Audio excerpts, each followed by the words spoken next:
It is March the 18th. Michael Vaughn with Brian Acker. Brian, I want to remind you of a number. 666.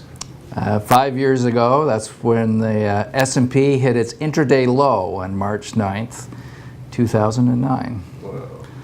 The mark of the beast. And behind you, I see the 5-year record. Tell me about that. Yeah, so our Acker Finley Select US Value 50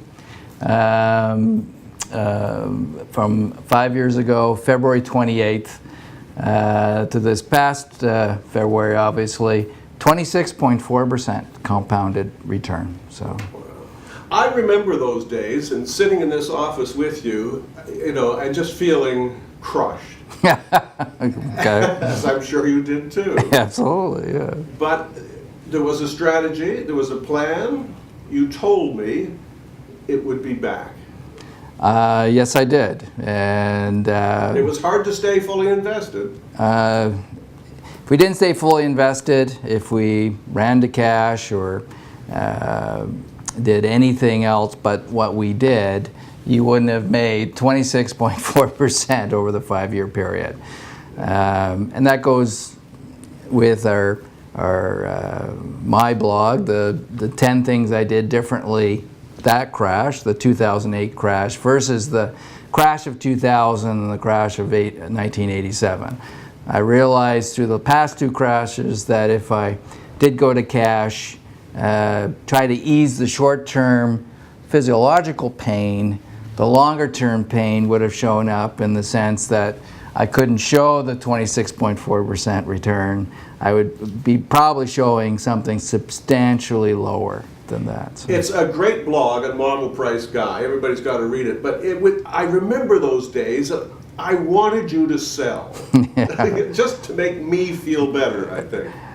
I wanted to sell. So, but by not selling, by enduring the short-term pain, you got long-term pleasure. And it was tough. It was tough mentally. It was tough physically. It was probably tough mentally and physically for my clients. But again, you can't time the market. And I think, I go back to that theme. I've got 10 items I talk about. Timing the market is just one. But the right thing to do was to stick with good quality companies, large cap companies that we had. You bought them really seriously at a discount by not selling. That's another one of my points. And everything turned out to be okay. But I'll tell you, those were rough days.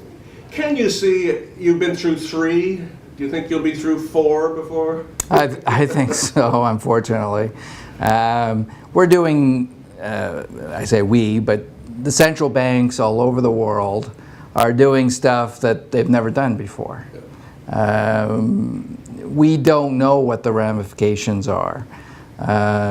Public policy today, monetary policy, is to make sure we get full employment. At the same time, we got to fix the banking system.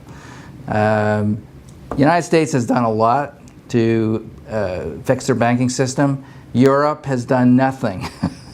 So again, we'll probably have some volatility. We'll probably have some dislocations, as I say. But it depends on the policy response on our central bankers. They have all the money. They're printing it like crazy to keep this economy going and healthy for a new generation of people coming along. But unfortunately, with anything financial, there are excesses. Excesses, by their nature, have to be corrected, and those corrections have policy implications for asset values, and we'll see what happens there. But I think for my 4th one, I'll be even better than my 3rd one, and I'm not going to say I'm going to time the market, but maybe that knowledge and experience on the last 3 will help me on the 4th one. So. Well, 26% a year since 666 makes me feel pretty good. Brian, always good to see you. I'll be in to see you in April. Keep writing that blog. Thank you very much, Michael. Good to see you again.